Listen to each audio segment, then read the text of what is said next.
Oh, guys, good, you hear? I am so excited. Guess what? I hope this isn't about your podcast again. Why, did you finally listen to it? Da da da da, da da da da, da da da da. The Gloomy Next Door production. And now a message from our friends at Fetching Food. The 1970s and 80s had Elbow, Gravy Train, Purina, Meow Mix, and Bell Bottoms. You've changed your clothes, now change how you feed your pet. Like Bell Bottoms, kick the kibble and join us in the 21st century with the healthiest diet for dogs and cats. Feed naturally, feed raw, feed Fetching Foods.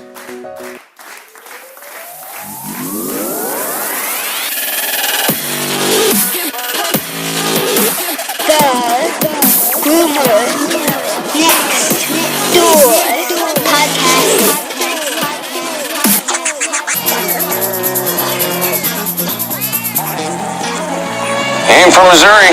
Hello, pups and kittens, and welcome to another fun-filled and informative episode of the Groomer Next Door podcast.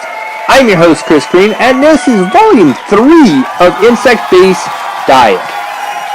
This week, we are going to be joined by two great guys up in Montreal, Quebec, Philippe Pouillet and Paul Shanuda, and they have a great company called Wilder Harrier.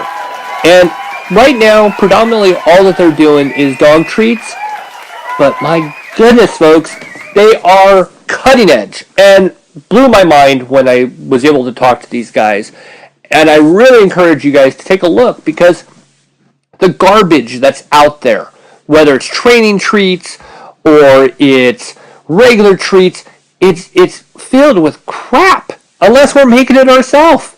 And that's where I'm so sick and tired of the conventional garbage that's out there. And when people are making organic and holistic products to just cloud out all of this garbage, it really does a justice for me and makes me happy because honestly, they are pioneers and we really are very fortunate that there are people who are making this difference. Well, let's jump into our fact of the week. Most female crickets don't sing. That cricket in your house that's endlessly chirping away, it's probably a male. Most female crickets lack those sound-making wing structures. There are exceptions. Some female mole crickets, relatives of true crickets, sing, and males of some cricket species never make a peep. Honestly, I find all of this to be unbelievably interesting, and I just love learning more. By that sound, Paul and Philippe are about to enter the podcast studio. So with that said, welcome, Paul and Philippe, to the Groomer Next Door podcast. Hi, this is your flight attendant. We're about to arrive at Montreal, Canada. Thank you for flying with us. Alright, this week on our third installment of Insect-Based Diet, we are very fortunate. We are in Montreal, Quebec. And of course, it would be completely the worst thing I could do with not talking hockey in a moment because that is one of my favorite things to do. But we are joined this week with Philippe Pouillet and Paul Shanuda. And they are with Wilder Harrier up in the great white north. Thank you guys for joining us. Thanks for having us. Thank you. Now, of course, hockey has been always my passion. I know that it may sound like a cliche, but it really is. I've loved it. I grew up in Southern California, which is not a hockey capital. And I have to ask the simple question, what happened to the Canadians this year?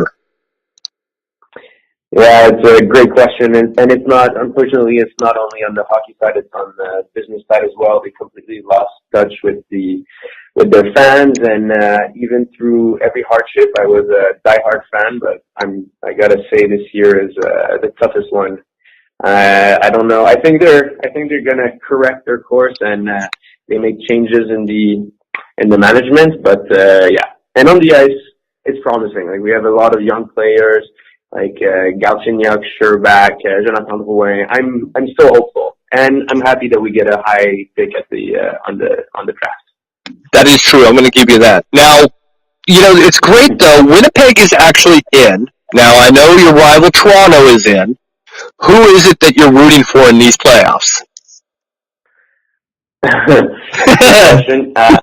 Personally, yeah, there is a big rivalry between Montreal and Toronto, but I am pretty excited to watch Toronto play. Like, I love their team. I love their youth, and Winnipeg also has a great team. So I'll root for both. And if it comes down to both of them playing against each other in the finals, then I'll probably go for Toronto. I have a couple of friends from there, and yeah, I love the players. You know, isn't that almost against the rules? You can't say that. If you're from Montreal, you're not allowed to do that, I thought. It's like touching the Stanley Cup. I wouldn't say that to a Toronto fan, but to you, no problem. I'm honest. So who do you think actually goes? Now, we're airing in June, so we're recording a little bit ahead of time. So what is your prediction? Because now we get to actually, once this releases, we'll find out who actually is right. What is your prediction on who makes it to the final this year? Oh, interesting. I'll go with Tampa, Nashville. Really? That is a good choice. I'm surprised you're not going Boston out of the East. I'm surprised you didn't actually pick Winnipeg actually going, because they got that sleeper team. I hate Boston even more than I hate Toronto, so I can't go. You know what? It's a hard team to watch. I'm not going to say it isn't. And one thing about watching hockey and putting up with it is Boston does get away with a lot, and I don't know how. Yeah, exactly. Especially against us, I find. You know what? That's true. I remember that dasher board that one of the players got smashed into by Chara, and that should have been the captain. Yeah. What was that, like 4 years ago, and we're still talking about it?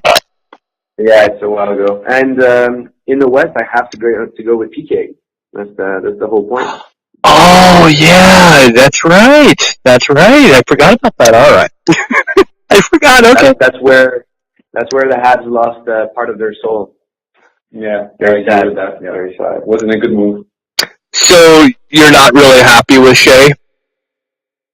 Well, I think hockey-wise, it was a great transaction, but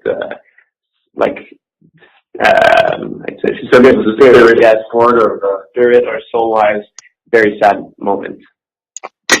You know, I would go with the agreement. I mean, I still feel bad about that trade. I didn't really agree with it, but I think that he was a major part of your team, and it's just so hard to believe. Well, yeah. You know, I could do this all day long, and honestly, I'm sure you could too. But we're here for a great purpose, which is to talk about insect base. But you know, of course, yeah, I would have been lax if I didn't actually talk hockey, especially with people who are passionate with it. That's can't help myself. So tell us the origin story behind your company. Sure. So my background is business, and I was working at an investment bank in mergers and acquisitions, but my personal passion is food, and I was reading tons on the challenges of the food system, really obsessed with especially the environmental impact of how we produce our food and what we choose to produce as food, as well as food waste. And one of the options that really hit home and I felt we could have a short-term impact on was the potential of insect protein to replace most conventional meats, as you've probably had discussed on this podcast before, but as sparked by the report by the United Nations in 2013. So I read that in 2014 and immediately told my best friend Paul, and we had the habit of meeting for a drink every few weeks to exchange ideas, and this one came on the topic, and we never looked back. We worked about a year on the idea part-time when we had our different jobs, and then as soon as we had a product to launch, I developed the recipes with an animal nutritionist, had retailers that wanted in. We decided to go full-time on this in 2015. Wow. 2015 seems like just yesterday, and yet it's 3 years ago, and yet how can that be? I keep seeing that problem. Yeah, we're asking that every day. Yeah, time flies. It's incredible. My gosh. I mean, I don't know if you go through the same thing. When I hear the 90s, I'm like, oh, that must have just been, 10 years ago? Yeah, same here. It's so weird. Yeah, it's crazy. Yeah, just to compliment on what Phil just said about the origin of Wilder Harrier. So the reason why we went into pet food instead of other sectors was because we thought that we can have a quicker impact on the food system in terms of adoption. So people might not be ready to eat insects themselves, but their pets are totally ready. They don't have any cultural bias. And so if they like the taste and it's good for them, then they'll go for it. That was the thinking behind it, and we also saw that there was a lack of innovation and novelty in the pet food industry. There really has been, and what's interesting is that now it's been 3 years, and yet still, I mean, it still seems like we're talking about something that's years and years in the making that we're far away from, yet the science is there. It's sustainable, it's reliable, and yet it's still, now I don't know about in Canada, but in the US, it's completely unheard of. Yeah, they're getting much and much more press, and we're really seeing a shift, like I'd say, over the past few weeks in 2018. We're seeing a very different adoption or excitement around the insect protein in Canada that we haven't seen since we started it. So, for example, Loblaws, which is a huge grocery chain in Canada, probably the biggest, has launched on their own brand a cricket protein powder across the country, and the potential of edible insects is in the media more and more and more. And so we go to consumer shows, and instead of having like 90% of feelings of surprise and like weirdness and stuff, and 10% of people that have heard about the potential, it's exactly the opposite. So we get like people that come to our booth just because they see the word cricket and are super interested and want to taste our product, and we have to stop them and tell them this is pet food. Well, actually, they could eat our food because it's all human grade ingredients, but it's just like there's no sugar, there's no salt, so to the human palate, it's not very exciting. But anyway, so just to say that there seems to be a shift in the mindset of people very recently, in Canada at least. And see, that's what I find really intriguing about all this. And that's where I think you guys are on the actual front lines, being able to do something that, honestly is cutting edge. And yet nobody in I mean, I can just speak for the U.S., is really talking about it, which is really what has always been my biggest kind of curiosity. Like, wow, this is so strange that nobody's doing it, but you guys really seem to be, in a sense, clean this as being a real major pet product. Not only is it pet food and pet treats, but it's become so massive in people's diets. I think that it's just amazing.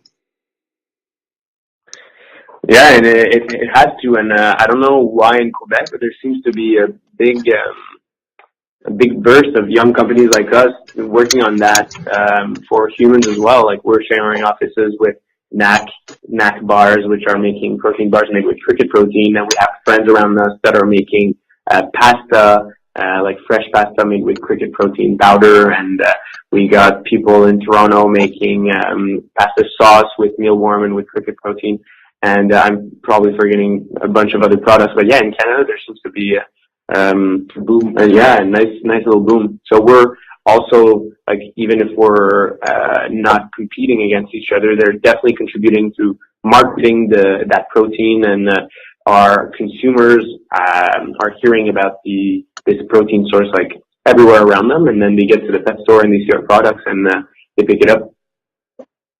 Now, do you think that crickets are going to actually take the place of a meat-based protein? You think that that's exactly where we're headed? So personally, I don't think that they're the only solution, and not even. I think there needs to be a lot of radical changes in our food system, and insects, not only crickets, insects are one of the solutions. It will be part of the solutions, that I'm convinced. It's just a diversification of our protein sources, and as we've discussed before the podcast, there are thousands of different species of edible insects, and that alone just can contribute to varying our the nutrients that we get and the taste profiles that we get. There are some super exciting taste profiles in insects, like a different species of ant that tastes like pepper and or lemon or ginger and stuff like that. So I think there'll be one of the solutions, and plant-based as well, and different lab-grown meats I think are going to be huge as well. So we're keeping our eyes open for all of these alternatives. And for Wilder Harrier, it's not the solution. Well, I mean, our purpose, our mission is not only insect-based, it's really just bringing more sustainability into the pet food system. And so we already have one line, for example, made with seaweed protein, which we think also is a great alternative. Seaweed protein, interesting. That's one that I have not heard yet. That is really cool. Yeah, so it's wild harvested in Quebec, and so it's a zero input crop. No fertilizer, but also no fresh water use and no CO2 emissions. So it's a very low impact protein source. Yeah, and currently it's still very underused all around the world. Well, mostly in North America. In Asia, they use it a lot more, but it has a great potential. It can even invert the CO2 composition of the atmosphere because it actually takes in. So it's a really interesting protein as well. And like Phil was saying, I share the same belief that it's a mix of different proteins, and not just proteins. Using food waste or revalorizing different ingredients is also a good way to have a minimal impact on the food system. So, for example, in one of our lines, the seaweed line, we also use some fruit pulp from a juice company in Montreal. So that's another way of diminishing our impact on the environment by just using perfectly good ingredients. A byproduct, exactly. that would be thrown away. Yeah, good point. That is really cool, and that would actually go into the plant-based with that because it's not an actual. It wouldn't be considered. You could say it's plant-based, but it's more. It's not an alternative protein. It's more just working in circular economy in general, instead of using new ingredients to try to revalue byproducts of the system. For example, we're exploring working with breweries to reuse the spent grain that's left after the brewing process. That is thrown away usually. So stuff like that. That is, that's science at its best. Because we're actually taking something, instead of processing garbage, we're actually taking real things and actually purposing them and sustaining. That is absolutely amazing. And that's something I haven't heard yet, so that's amazing. Thank you. Yeah, we're trying to do something different ahead of the other players always, so glad to hear that it's novel for you. Yeah, just bring novelty and exciting stuff to the pet owners.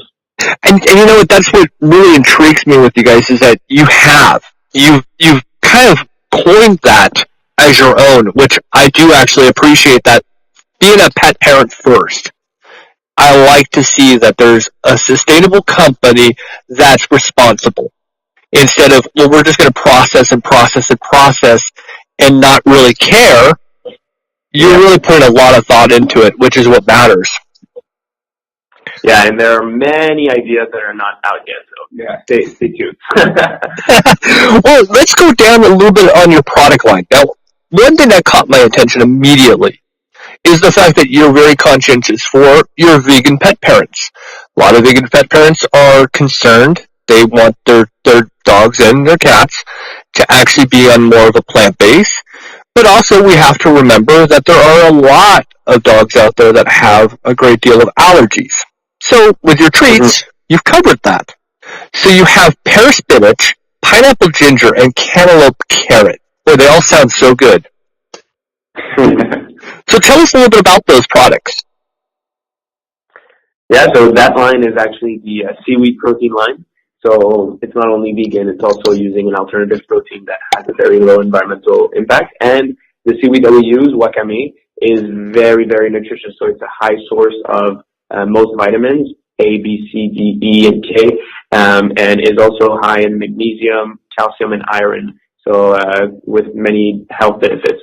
And it's the recipe itself is pretty high in omega-3, from the flaxseed, a little bit from the seaweed, but also from the flaxseed that we add, with a great ratio with omega-6. So very good for joints and mobility, for a healthy heart, for skin, and then the recipes that you mentioned are actually the recipes of the juices. So that's the line which we partnered with a Montreal juice manufacturer, Loop. And so we just use up all that's left after the processing of each of their recipes. We handpicked 3 recipes that match with like dog nutrition profiles. Like they have a grape juice. Obviously, we're not using. And so, that's it. And so using the pulp makes that line also very high in fiber. And so actually very good to promote digestion. Wow. I mean, you covered every single base on that, didn't you? That's amazing. Getting used to talking about it, which is good. It's a healthy snack. It is a healthy snack. I mean, and if it's a belief system, I mean, I'm vegetarian. I can't cross over because I do like my milk a little bit more than I need to, but so that's my only part that really stops me from being anything to vegan. But you mean for all of our vegan pet parents out there who really are conscientious, that really does the trick. I mean, I can't think of a product out there that has the levels of vitamins and protein that your vegan treats have. That commended big time for that one. Thank you. Appreciate it. Let's go to something that is very important, at least it is to me, and that is training treats. Now, you have soft cricket training treats. You have your blueberry honey, shiitake turmeric, and pumpkin carrot, which, again, every one of them sound absolutely delicious. So let's go down those lists. I know my dogs love every single ingredient that's in all of these, so I was just like, well, you've already got my dog's attention. Yeah, we try to make some really interesting recipes that people already like and dogs already like. So pumpkin is a classic, as you said, blueberries. But apart from that, it's the main ingredient, or the ingredient that's really interesting is the cricket. Mm-hmm. So in that case, it's really high in protein, high in omega-3s. And one key feature of the product is the hypoallergenic aspect of it. So a lot of pet parents are looking for treats, for training treats, but they can't find something that's hypoallergenic. And the cricket, since it's not used a lot in the pet food industry, or perhaps not at all, there's no allergies to it from dogs normally, typically. So we actually have a lot of our clients going for that specific line because of that feature. And as well, some vets giving those treats as well. I would say about 40% or 50% of the clientele will choose this line because of the hypoallergenic aspect to it. And then, like you said, all the ingredients are human grade, stuff we eat ourselves. I personally eat every batch of production to test it out. So it's all clean ingredients. So now I've heard different takes on what it tastes like to actually have something made with cricket powder. Give us kind of your take on what you think it tastes like. Kind of define it to some kind of way that everybody actually would understand. Yeah, it's a very interesting question. There's obviously not a perfect way to describe it, but I would think there's definitely a bit of a nutty taste to it. So kind of an earthy, nutty taste to it. And then there's also a similarity with shrimps and crustaceans in general, because they're the arthropod family. Mm-hmm. So there's this kind of taste. I would say, yeah, it's very, very unique as a taste, but depending on also on how you mix it in with different ingredients, the different profiles of the taste will come out.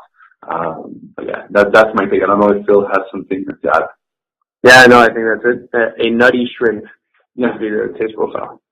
Now, I heard this in a rumor. I have not been able to actually verify this one yet, but I've heard that if you have an allergy like I do to shellfish, crickets are probably something you should not eat because it has a very similar, whether it's the high in protein or there's something to do with something to that extent that if you have an allergy to shellfish, you shouldn't eat crickets or cricket powder. Is that true? Have you heard anything about that?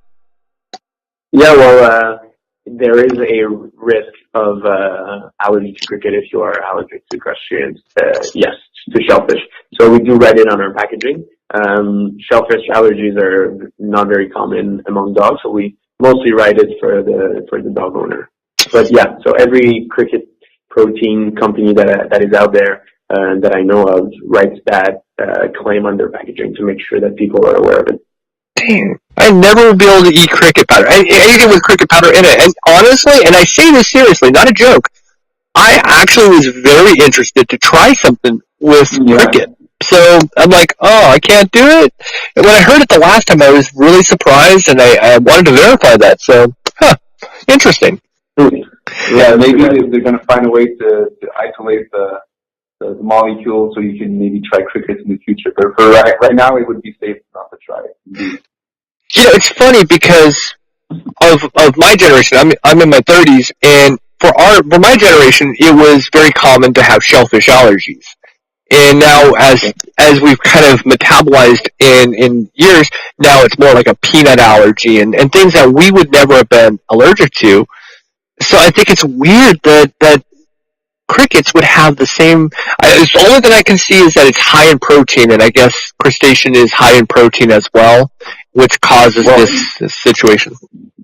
There's actually a biological explanation that's probably it. Is the fact that they have a common ancestor or family line in the family tree of biology, which is arthropods. It's just I think it's a genetic thing that insects and particularly crickets are biologically close to the shellfish. But I'm not an expert, but that's what I understood.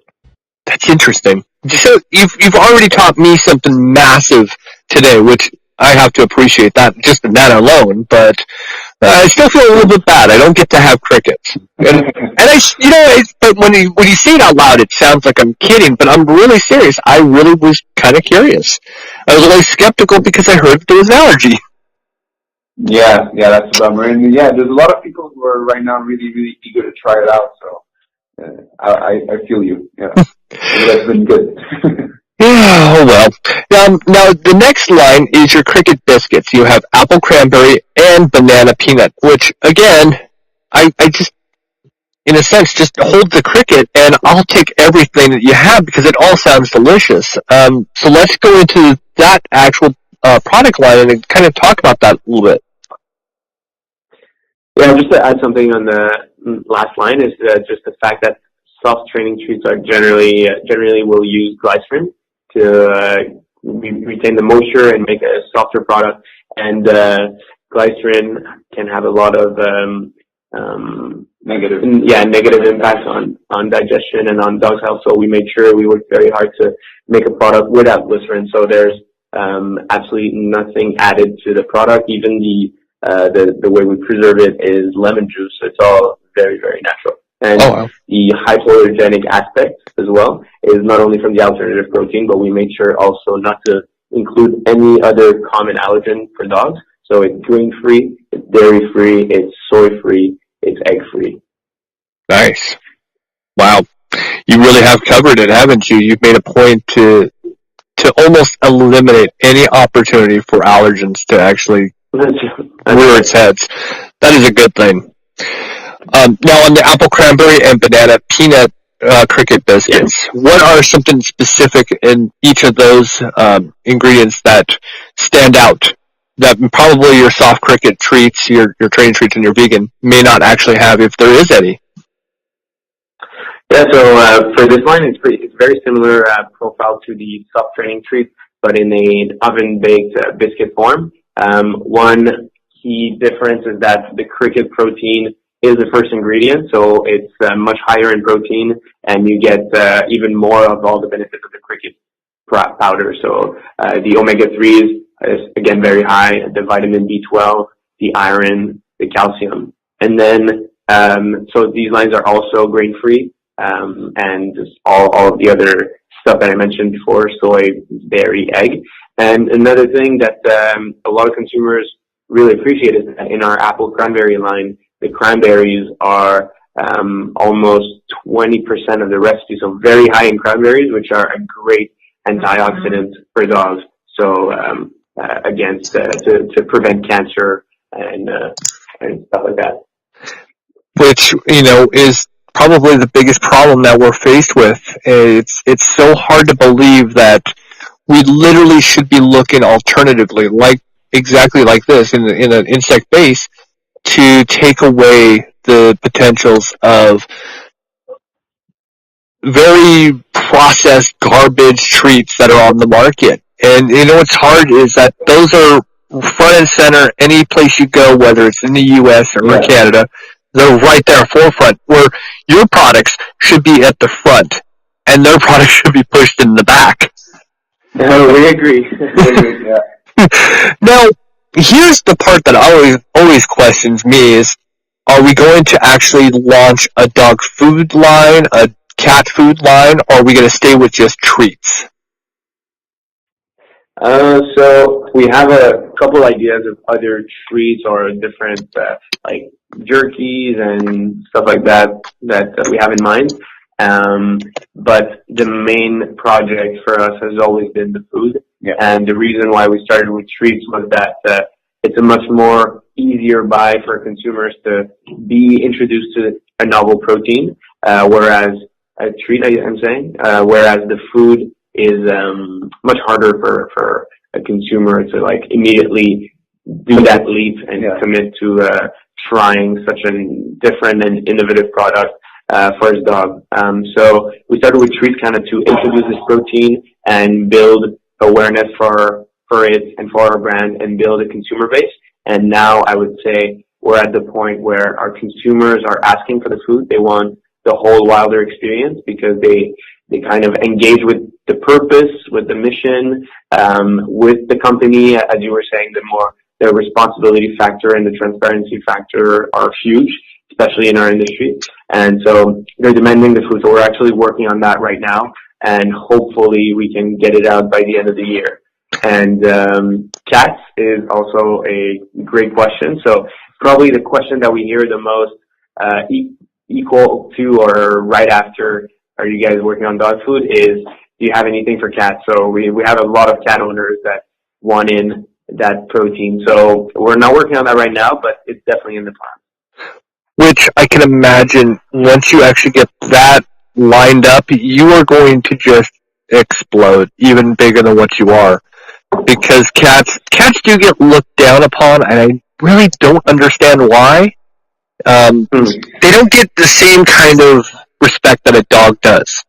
So I'm always kind of saying, let's give the cat something too. Yeah. Well, in our from our point of view, is that it's also a harder product to develop because cats seem to be a bit trickier on the taste and a bit more picky.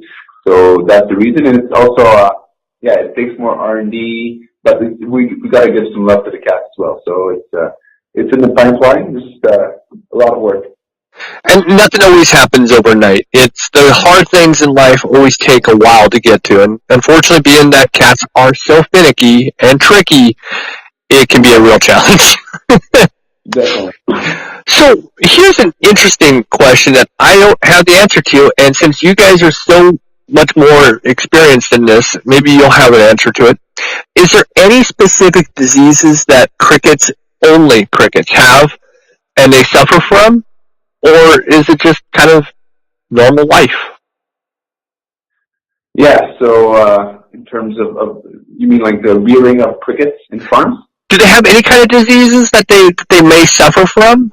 Because you know how dogs and cats, they all have a series of diseases that they can pick up. I really haven't known anything about crickets, so I'm always curious, is there anything that they specifically suffer from? Yeah, so it's a very good question. We get it asked a lot, but it's actually a very safe protein. There's not any diseases for every production batch that our supplier in Ontario, Canada does. There's a lab test showing that it's very safe. There's actually some lab tests showing that there's a lower percentage of inclusion or than of let's say E. coli or stuff like that than in beef or chicken, so it's extremely low. So there's no specific disease for crickets. I'm not an insect rearer, so I don't know about the specifics of that, but it's a very safe protein. Which leads me to the big question here is, why haven't we been doing this sooner? Yeah, it's a very good question. I think it's a multiple response to that, but I think first off, it's a cultural thing. It's just for some reason, insects are very popular in the East. So maybe about half of the planet is eating insects right now. So it's a culturally accepted protein. The same way we used to not eat lobsters about 100 years ago, and just suddenly someone gave attention to that, and now it's a luxury protein. So I think there's a big part of the problem, which is the cultural aspect to it, just being stuck with the way we think about food. But I think what's nice to see is that people are more and more eager to try food from all around the world, and trying to open their vision about what is food, what is not food. There's also the fact that in the cultural and popular belief, insects are seen sometimes as pests to farms, to the agricultural system. So that's a reflex that some people might have. But when it's done in a farmed, responsible way, it's actually very sustainable, and it's very good for humans, for pets, and for feed. So yeah, it's we don't have the answer to why people don't do it, but we think it's probably a mix of those aspects. I commend you for seeing the science and just the sustainability, and being able to put product together that are actually alternatives to the garbage that's really out there. I mean, for really since the dawn of pet food, we've all, as pet parents, have been subjected to the crap that we're told this is what it is, and this is what you feed. And it's only kind of degraded itself as time has gone on, and it's become a profit over a care for our dogs and cats. And it's just great to see that you guys are doing something to actually change that conversation. So very big appreciation from me.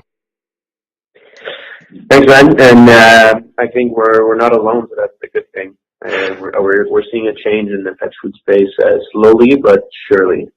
Yeah. More and more clients and partners and retailers that are asking for real food. So it's obvious to us, and what's good is that for a lot of people it's more and more obvious. So hopefully it's going to change, but it's changing, so that's a good thing. That's what matters. And what's great about this particular change is that it's not something that's years before its time.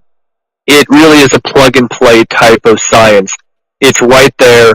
You don't have to worry about supplementing. You don't have to worry about mixing different things to actually get the right proteins. It's all right there, and that's what makes it so unique. So I love that. That's right. What is it that you can tell us to look forward to in the future? What are some things that you can share with us? Besides beef jerky. Yeah, because we've mentioned the jerky. We mentioned the possibility of food. Is there anything else that we can actually throw out there to kind of tease the audience? It's a very good question. We're definitely working with other insects. So it's not just crickets. There's some insects that have more of a different taste profile. So we can maybe say that without being specific. But we're working hard with that, and getting some different textures, some different taste profiles from totally different insects and crickets. That's one thing. And there's a lot of projects. Cool. I think the food is the most exciting thing that we're working on right now, and that could have the largest impact, and for the dog and for the food system. Awesome. That is just awesome. Just to see that it's almost there. I mean, again, almost there. You're already tapped into a protein and a source that is proven. So that's just amazing. What have we not covered that we really need to be able to throw out there just to kind of educate everybody, including me, on the subject? Very good question. Well, first off, we didn't mention the fact that insects are perfectly safe for pretty much all pets. So they will naturally eat insects when they're given the chance. They will like it.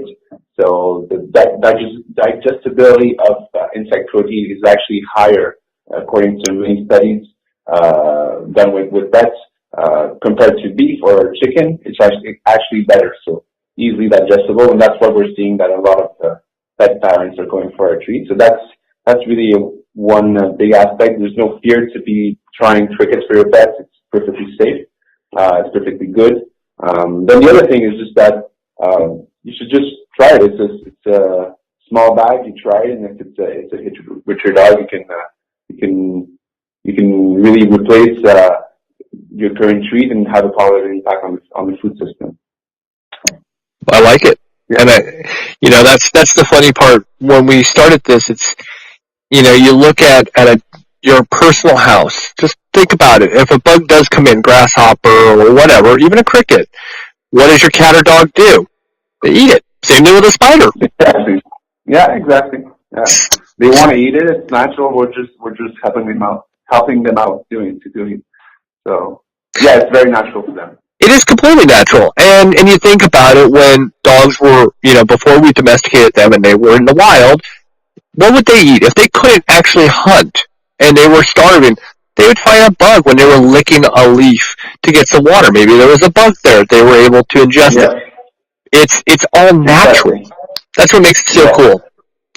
And the same way that it was natural, that is natural for humans. So we ate insects before we ate beef or other proteins. So we were eating insects and we were giving them to our pets thousands and thousands of years ago. So it's even natural on that side as well. And just a small disclaimer: you shouldn't give your pets, let them eat any insects they see all the time, because it's not in a farmed way.